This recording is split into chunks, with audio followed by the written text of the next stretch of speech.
À l'occasion de la Semaine nationale des travaux publics, on vous présente notre nouveau concept de visite de chantier.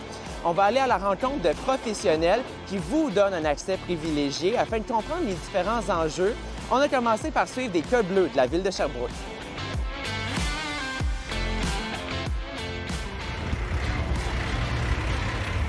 On a environ, on va dire, aux alentours de 200 fuites par année qu'on localise et qu'on repart. Je suis dans la moyenne. Avec nos années, on a les comparatifs. Là, tu sais, ça joue. Bien, ça dépend tout l'hiver. Là, on a eu une méchante bonne hiver là, cet hiver. La gelée, elle descend creux. Quand on creuse, on trouve toujours des vestiges. Hein? Comme vous voyez, là, il y a un vieux ponceau. Là, le bris d'aqueduc, lui, qu'est-ce qu'il a fait? L'eau a tout été dans le vieux ponceau. Là, ça peut être peut-être 5 mètres, ça peut être 20 mètres plus loin, on ne sait pas.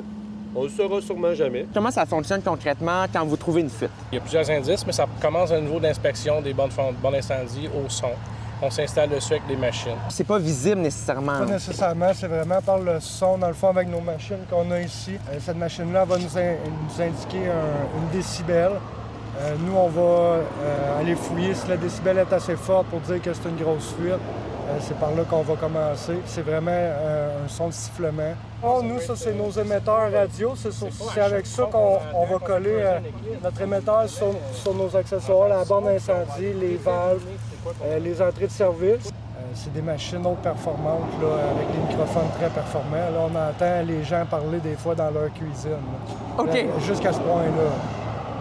Une toilette qui va flusher, on entend beaucoup avec ces appareils-là. Ce que vous voyez ici, c'est un caisson d'étançonnement et c'est essentiel pour la sécurité des travailleurs. Cette armature en aluminium empêche les parois de s'affaisser. Des fois, on creuse dans la rue, puis il peut y avoir beaucoup d'eau. Puis quand le caisson est là, bien, ça empêche les parois de s'affaisser sur nous, là, ou les roches de tomber, nous blesser. Là.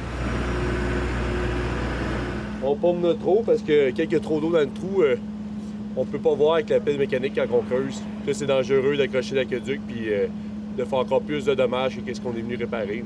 Ça va prendre combien de temps à réparer ça environ? On ne sait jamais. Quand on commence une journée à l'aqueduc, ça peut finir à 10 h le matin, comme ça peut être fini à 1 h l'après-midi.